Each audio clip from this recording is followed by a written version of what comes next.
Our goal hasn't changed since 2009. We support, promote, engage, and inspire the arts community by igniting the ghost light that shines on the stages of the up-and-coming, the unsung heroes, the brilliant writers, and the dynamic designers.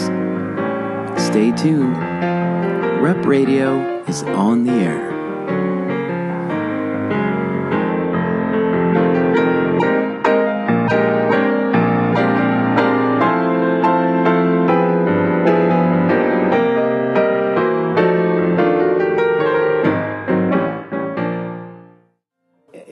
It's still January, so I can officially say Happy New Year. Happy New Year. And welcome to Rep Radio. I'm your host, Darnell Bradford, and today is my first interview of the new year, 2019, which is, we're still in Season 9.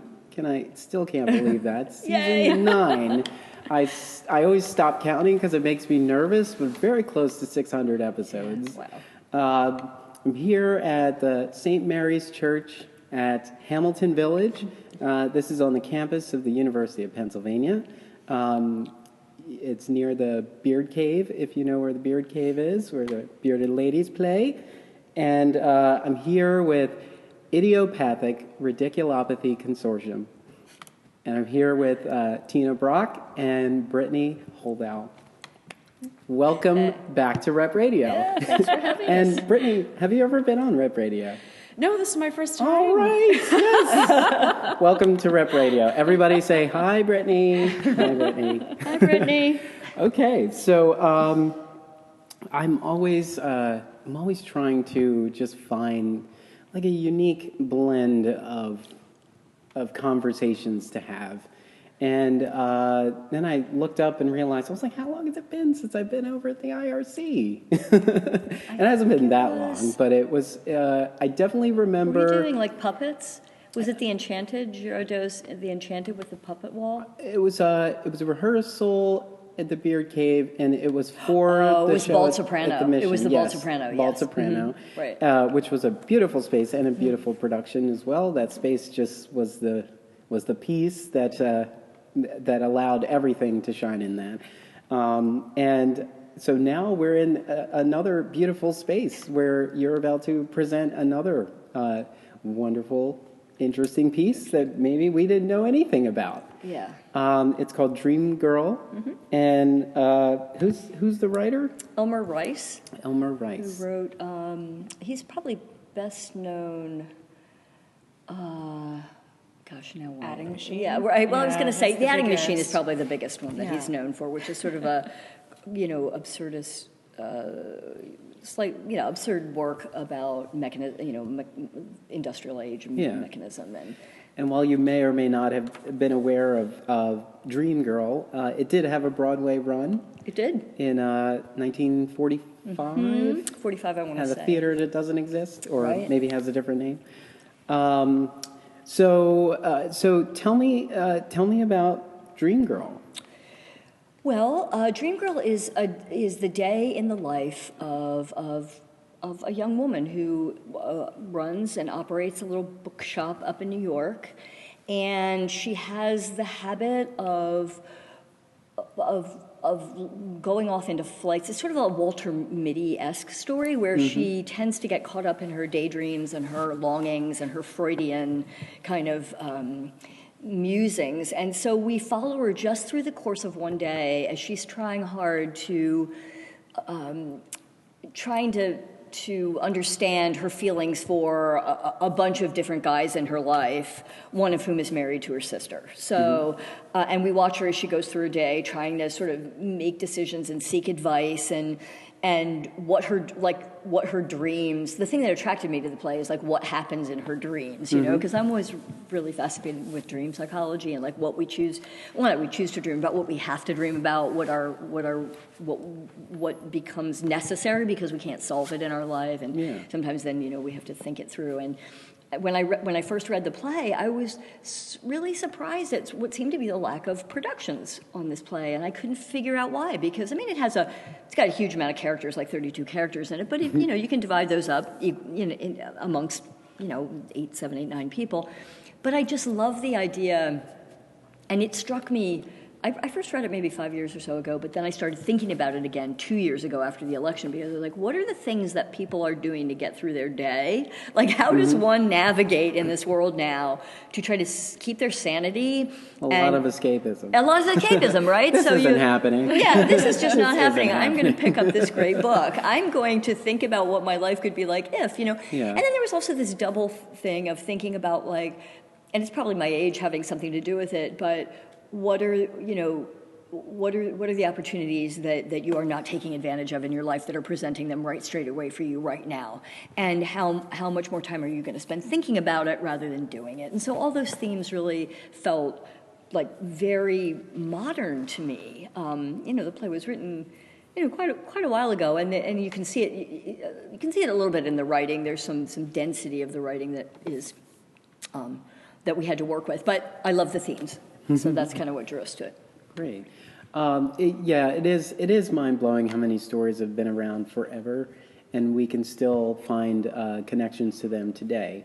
So, as somebody, there's quite often a conversation about certain pieces in the canon that there will be a question of, why are we still producing this? It's like, because there's still something to gain from this. There's still a message we can take away from this, whether we're looking back at a time that wasn't so great, or we're looking back at a time that has come around, full circle and has sort of repeated itself.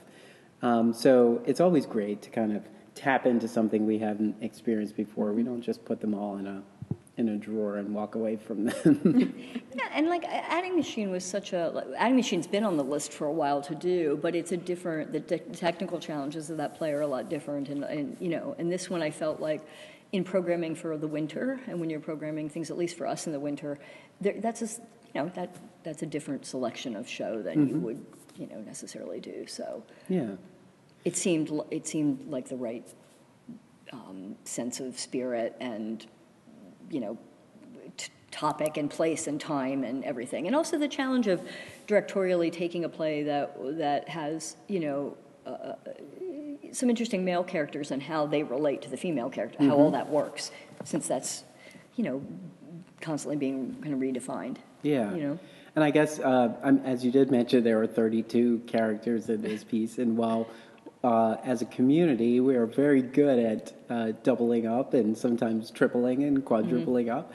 I guess it would be a little daunting if you're looking for scripts and you just kind of like, oh, I'm looking for something that 4 or 5 people could work in, and it just pulls this one out of the running altogether. Yeah, I mean, and it's tricky because in this play you can't. There's certain characters in the play you just can't double, right? Some of the certain aspects, and then I hit on a couple where, wow, that person could really play 8 or 9 different roles in this play, and this one could play 8 or 9, and it's also making it.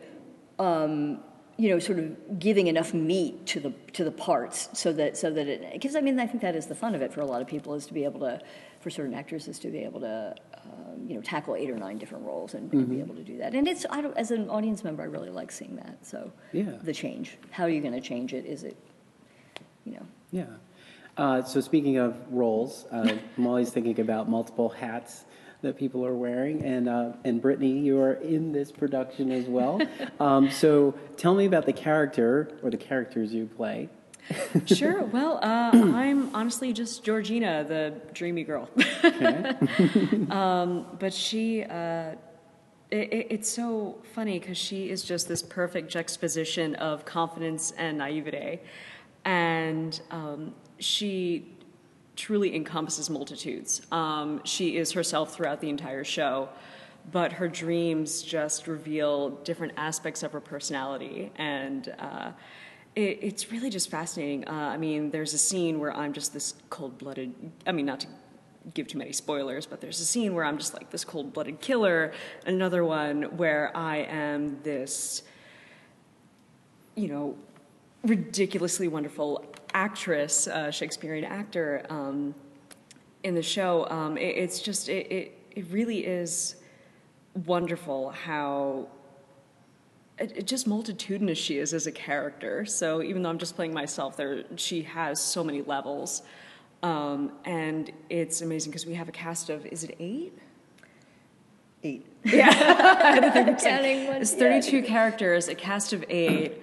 I play all the aspects of myself, and all these other talented Philly individuals are just coming to the fore and playing all these different individuals too. So it's just a really wonderful mosaic. It's just been such a fun adventure rehearsing for this show. Great. And did you know anything about this piece before it came up? I was somewhat familiar with Elmer Rice because I was super into adding machine in my early post-college years. But to find out about this, the fact that he wrote this really whimsical and wonderful Walter Mitty-esque romantic comedy set in the 40s. I was just like, oh, I have no idea what's going on, but I already know that it's going to be a wonderful ride. So I am so full Like, was Here for This a term back then? Because I'm totally there. I didn't know it existed, but it was like everything I needed for my soul. Well, so I was not aware of the origins of The Secret Life of Walter Mitty, but that is one of my favorite movies. Like the way it steps out of reality and into these dream worlds of the person he could really be, or the person he really is, that didn't really have the confidence to kind of step into those roles, but how that all plays out. So it'd be interesting to see a story played out with those kind of dynamics, that inspiration in mind. Yeah, it's so funny because we have the selves that we present to the public, but then our mind, again, just is super multitudinous and fantastic and goes on all these voyages, and everything in our mind is true to who we are, too. Yeah. So no matter how fantastical, our thoughts are very much a part of who we are as people.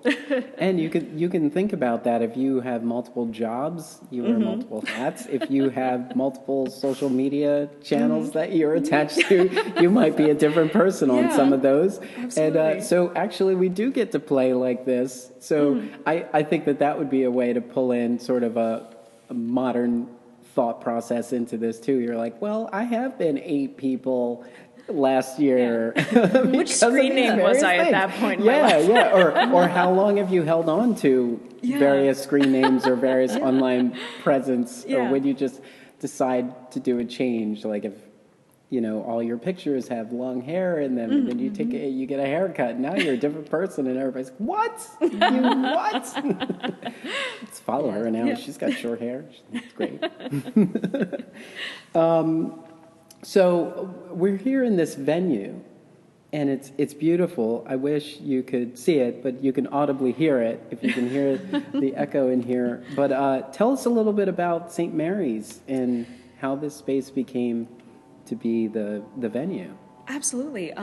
Well, first off, St. Mary's is incredible. I've been working here for about since about mid-August. But St. Mary's is an Episcopal church. It owes part of its name and its location to William Hamilton, who was a member of an 18th century Philadelphia family, owned a huge tract of land in this part of town, just west of the Schuylkill River. And it was July 1824 that the cornerstone of the original church was built. Then June 1827, it was Bishop William Wright who came back for the consecration of the completed church. So we're talking about a 19th century neo-Gothic church. And it's absolutely fascinating as a venue. I've only been here for a few months, and I've already seen some really, really incredibly interesting things. We have, not monthly, but I want to say seasonally, there's this wonderful group. It's just called The Gatherings, which just sounds really wonderful and esoteric in its own right. And all the folks behind that are just really, really intelligent, really sweet. It's just a pleasure to work with them. And it's all space music, just kind of a really interesting, techno music and space music, ambient. And they've been performing here since the 1990s. So the church kind of converts into this kind of interesting, spacey, ambient venue with really cool lighting. Like the pictures of the lighting in this space during the gatherings is incredible. But we just have a lot of really interesting, mathematical, super futuristic kind of musicians that are here performing in this space as if it were a club or a venue, but folks are sitting in the pews just kind of enjoying the shoegaze and I mean, I don't mean to misgenre, but this really interesting, it's so spacey, it's so interesting, and just the juxtaposition of this neo-Gothic space versus the fluidity and the futurism of the performers is incredible. If you folks ever get a chance to check out the gatherings, that's really great.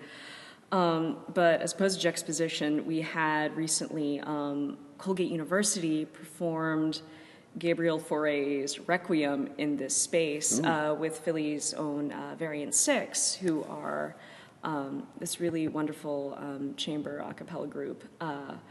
I mean, the acoustics were just perfect for that. But it was just really fascinating to be in a space that was fully built around the same time that the music that you're hearing was finally composed. So a 19th century Requiem performed in a 19th century neo-Gothic space. It was just like traveling back in time. It was really fascinating. But yeah, I mean, we pride ourselves on a lot of things. We have 3 different resident communities that are under our roof, including the Bearded Ladies Cabaret.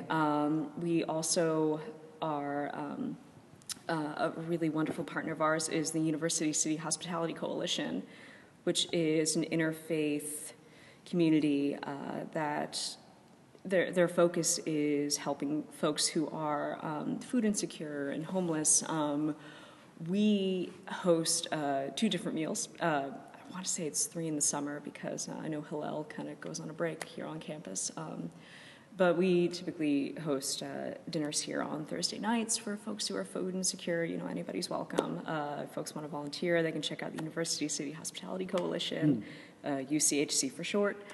We also have St. Mary's Nursery, of course, there, It was funny. I was just kind of on my way back here from the office after I was grabbing something, and, they just had a little bit of an after-school program, and, little guys just kind of running around.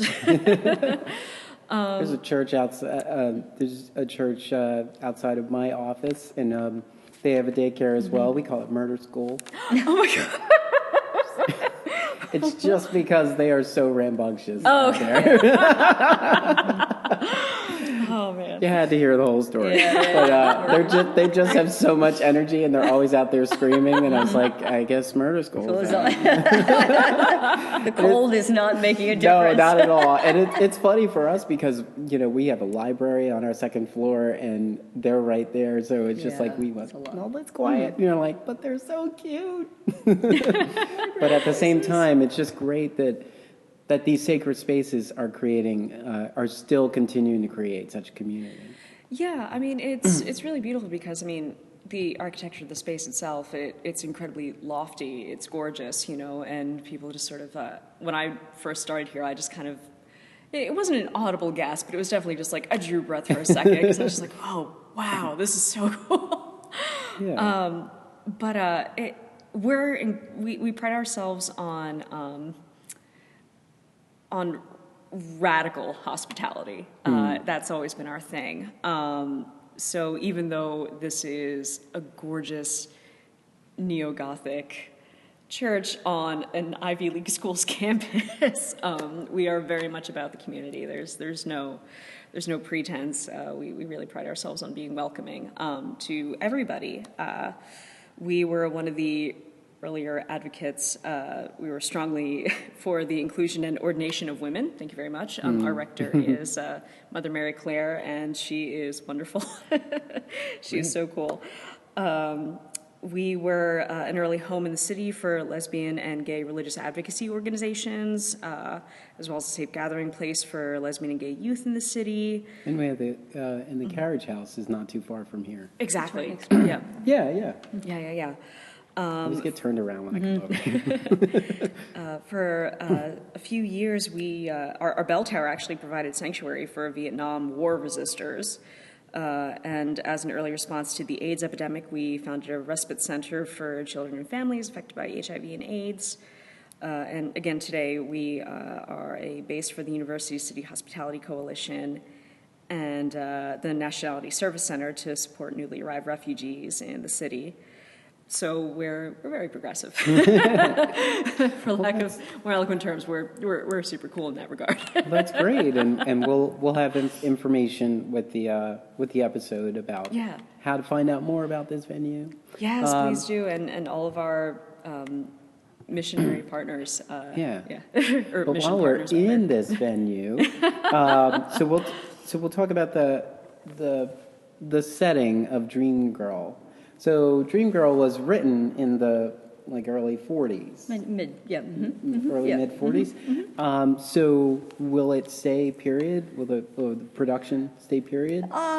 Yes, and I think that's one of the dress certainly will. And since the space has the grandeur and the architecture to suggest to me anyway. Like when I look up at the sort of enormity of this and the magnificence of it, it's not a dissimilar feeling that I get when I go to New York, you know what I mean? Mm-hmm. Like you're there and it's just so, to imagine that buildings could be built this way, you know, like that someone built this it's so beautifully designed. And I mean, just thinking about that, those two things together, I had the same feeling, you know. So we were thinking about when we decided when Studio 5 is being used as a space for teaching now, when we normally do our February show at Walnut 5. So the church suggested, well, hey, you know, we might be able to host you up in the sanctuary. And I thought, DreamGirl's been on my list for a long time, and then I came up and took a good look, and I thought, I think I can make this thing work. Now, it takes place in different places within.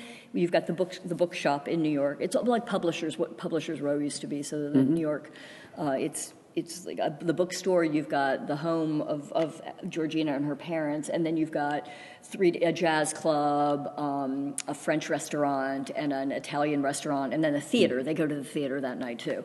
One of the dreams is that she plays Portia, and so they go to the theater and they're going to the theater anyway. But in her dream, she is on stage as Portia in the middle of the show. So when I saw this, and it's got this beautiful raised center that we're looking at, this sort of center area, and I thought, oh great, so I need 3 areas. That's the house. This is the bookshop and the stage, and then over here will be the cafe. And then when we came in to rehearse, when the church was generous enough to allow us to come in and sort of, which is important when, you're in a found space. Obviously, you got to get in and check it out. We came in, and as we tried to play it this sort of very long way, which has got to be, 85 feet long. I mean, it's the most enormous stage I've ever seen.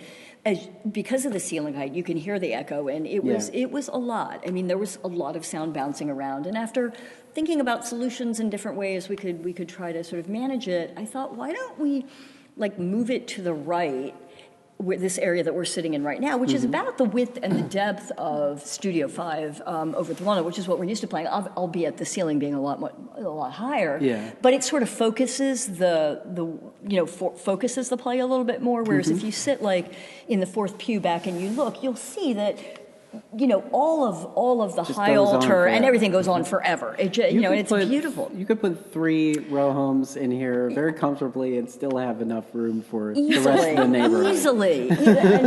Easily. I could fit it over in my house, just in that corner right over there. So we thought, all right. My house from here. Yeah. So we're thinking as we're looking at it, okay, so what happens? This is a lot, right? So if you're sitting in this front row here, Darnell, and Brittany's up here doing her thing, but basically you're competing with the high altar, right? You're competing with everything. So that's significant, right? Yes. But then turn yourself this way, and if you're sitting in this pew, which is what's going to happen, and then the audience is going to be up there. What was originally suggested to be the stage is now going to be where the audience is sitting. And if you're just looking this Focusing way, that way. focusing this way, Yeah. and you've got that entrance, this entrance, that entrance, a dressing room over here in the baptismal. You have a sound area over here, then everybody's focused that way, and it makes it more manageable, right? And then this pipe organ here, to me, reminds me of all the cathedrals in New York that you go in and want to go in. And it almost gives you that industrial feel. Of this sort of 19... Of a city, of an urban city. So that's kind of how we, and then we are really working hard to employ the architecture in the setting. Like the pews are going to be used not only as seating, but as set pieces. The harpsichord over here and the organ are going to be used in the set. And then you've got the sort of sense of New York, This is great. It is an amazing space. When you're in here, doesn't it feel extraordinary, like something is happening? But you could definitely only do, you have to have a focus on what you're doing in here. You couldn't have, 4 different things going on because of the height. Yeah. But at the same time, if you could get this height somewhere, it'd just just think about if this was, outfitted to be, a theater performance house with the lighting. Well, I mean, you've certainly got, you've got you certainly have a lot of rigging already. Yes, definitely. I mean, the rigging is here. And, once you put, we have carpets, you'll have to come back and see it. Well, hopefully you'll come back and see it. But when all the carpets are down, all these different Oriental carpets are down here, then that helps the sound. That helps absorb the sound a little bit. It focuses your eye. Plus, we're focusing in this. Yeah, this and then this actually, sort of this area here, will become the bookstore, becomes the bookstore, and then with some well-placed interior design, you can create these, I think the overall sense of, I don't know, this is the same sense I go into any big city, Philadelphia, London, Paris, you know what I mean? When you go into and you're just like, this is extraordinary that people built this, and that for hundreds of years now, people have come in and so much has been experienced in this space. And thought it was so valuable to preserve it. And it's here for us now. What was it, 1827? It was, let's see here, 1827. Yeah, crazy. That's when it was completed. Yes, It's like and almost it's still 200 here. years I of mean, there's so many buildings in Philadelphia that just have this legacy that's continuing to go on. So whenever we think about taking the theater outside of a traditional theater space, it's almost like you're casting the building. The space. Yeah. The space is a character. No, your experience is a little. How much experience do you have with the building? Well, The set design is by whoever been here built this. since 1827. Held up through some good storms. example We've of had my some work. times. Yes. Right. My body of work speaks for itself, as you can see. But also then you have all these wonderful, this piece right up here, this lighting piece that is hung, this beautiful chandelier that's hung from that. It's got to be, how high is it? 50, 60? I don't know. How high is the ceiling? No, but these become practical. If you're a fan of Renaissance festivals, this feels a lot like, it feels like that whole atmosphere too, where you're just like, wow, this is great. And then imagine, so you're directing the show, right? And you're looking up and you're like, okay, so Brittany, a bed has to wheel in and she has to wake up and, she gets up and it's another day and this is the beginning of her day. Well, obviously, we're going to wheel a bed in here. But look at these wonderful pews that are up here and the architecture of the possibility there. It's like being in a little, not to be too, but it's like a little bit like a wonderland. You know what I mean? There's architectural interest There's at all these every pockets of turn. interest This in here. becomes the judge's lectern during the courtroom scene. Yeah. There's all this sort of space here to carve a room out, which is in front of the pews, and also it's really aided by the architecture of this particular space with its raised center area being a stage-like area. It just shows off the space too, and allows you to see what potential there is for other things to happen in here as well. Yeah, exactly. Yeah. Well, this space is beautiful. Hey. Echo! And there's this sort of, there's a little You bit. have to come see this show, but you have to come see the venue too, because the venue in itself is is the bonus. It's the bonus. You're coming here to see Isn't that nice? this. It's sort of like, the gallery. If you're going, when we did Yeah, Bald Soprano, yeah. or, if you're, how long, lived here since the early 1980s, and there are things that I still have not seen. I mean, many things that are right outside your backyard. And I think that merging of like, oh, well, I want to see this anyway, and I'm going to get this other experience, which is extraordinary, that I might not get otherwise, because I might not come to a service on a Sunday. I might not see someone married in this church. I might not be at a, and I was walking through Center City the other day, and I said, there's some buildings I will never have a reason to go inside of. And I feel like there's so many spaces around that you do just, you walk by, for all intents and purposes. They are very much a part of your life, whether they're a part of your commute or what have you, but you may not have any reason to go inside. But when you do get to go inside, it is a reward, especially if you love architecture, because you would have had no idea that any of this was in here. You just know the campus is already massive, but the space itself is just wonderful. I wanted to bring back to the production because it is billed as a romantic comedy, and I wanted to talk about romantic comedies then and now. I mean, there are some. There's that. Because there's a lot more like hilarity, I guess, in them now, where it's sort of like this. Yeah. There's sort of like this shock value that makes them realize that they're in love, or whatever the thing is. But yeah, there is something romantic about owning a bookstore and trying to keep it afloat, and thinking about that today as bookstores are struggling to keep themselves afloat. But there's so many, like a bookstore contains multitudes, because every single book inside the bookstore is a totally different world that you can escape into.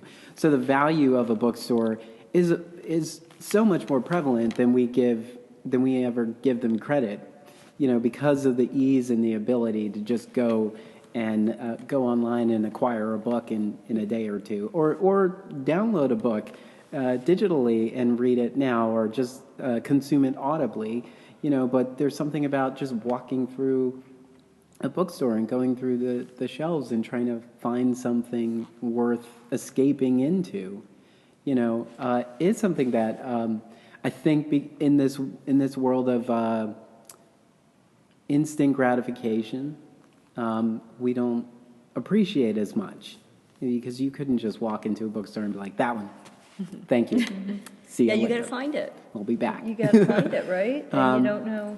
Yeah, and it would be interesting. I feel like starting out of my artistic journey, I feel like running a bookstore or owning a bookstore was something I feel like every young artist wanted to do, just because I want to be surrounded by all these things that I can ultimately, sink my teeth into at some point. And it's, before we had televisions and streaming platforms that allow us to escape right away.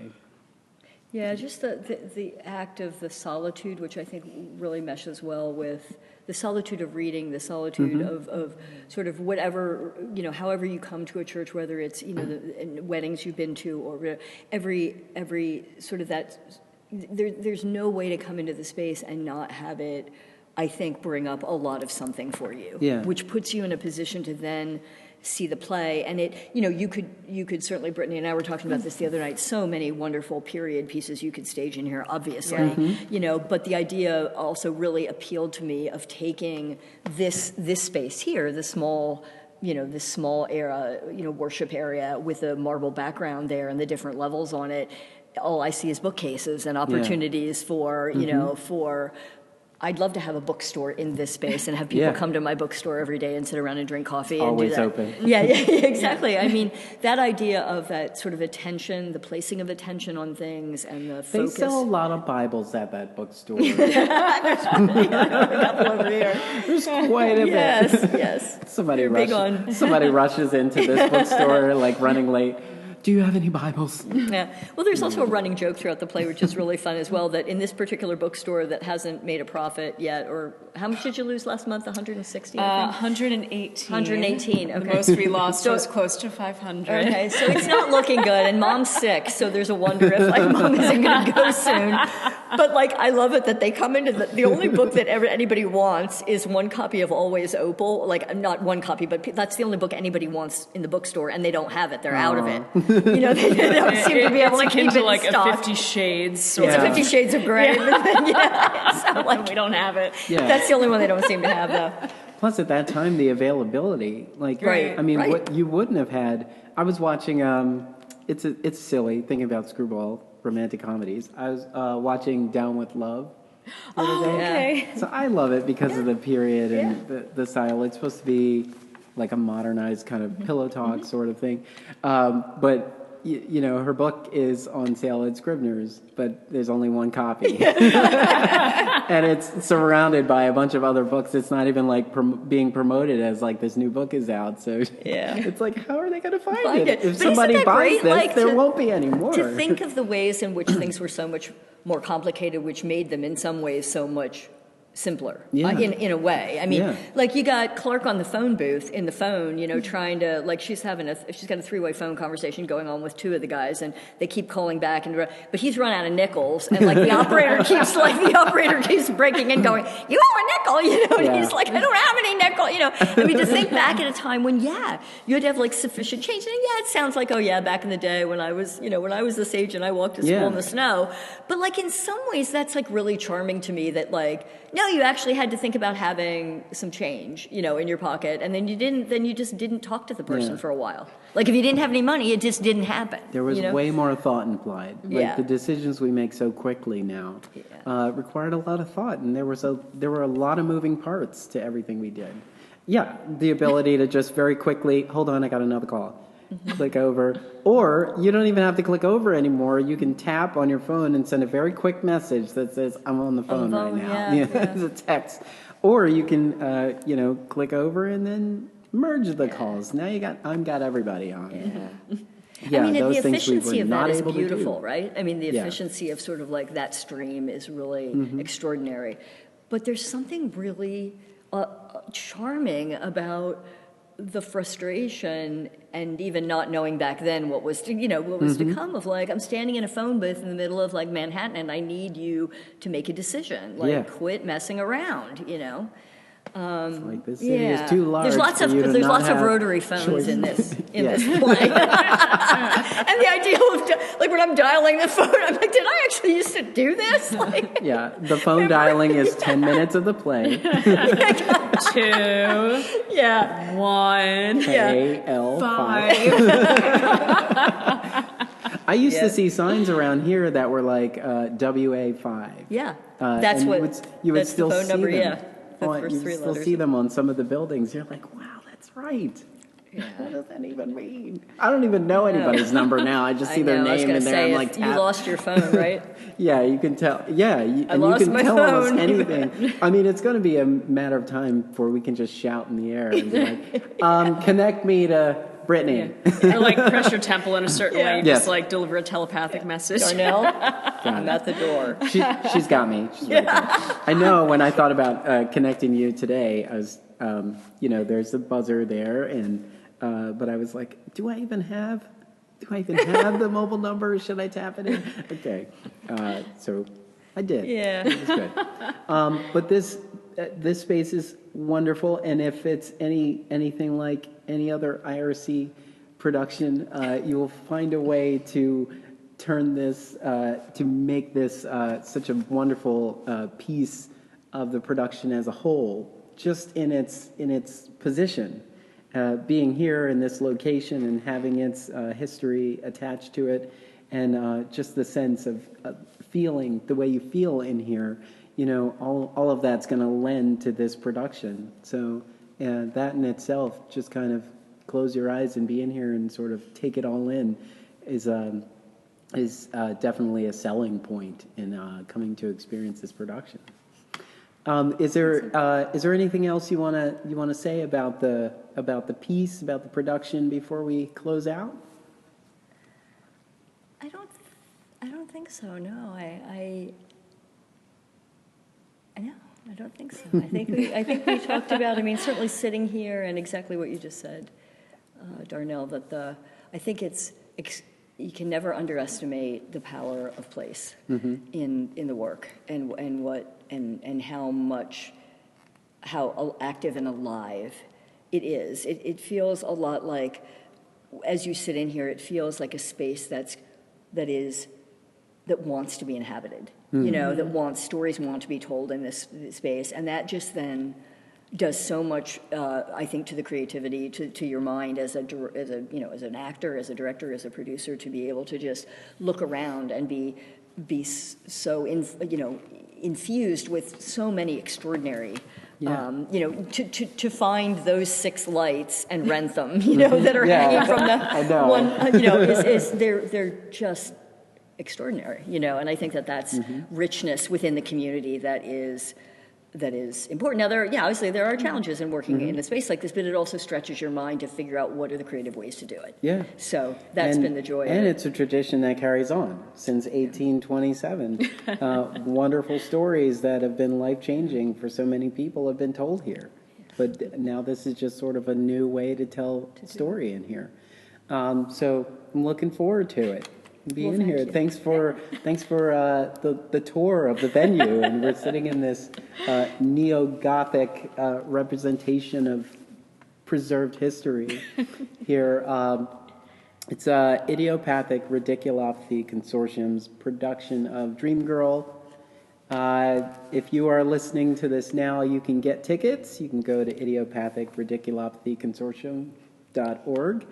And we will have that link there, so you don't have to type that all in. It's also in the social channels.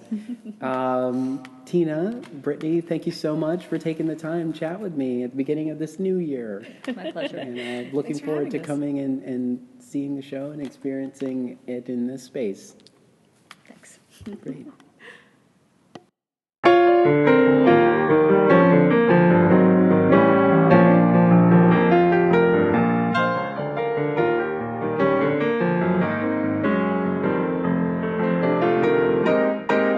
Rep Radio continues to be inspired by our community and listeners like you.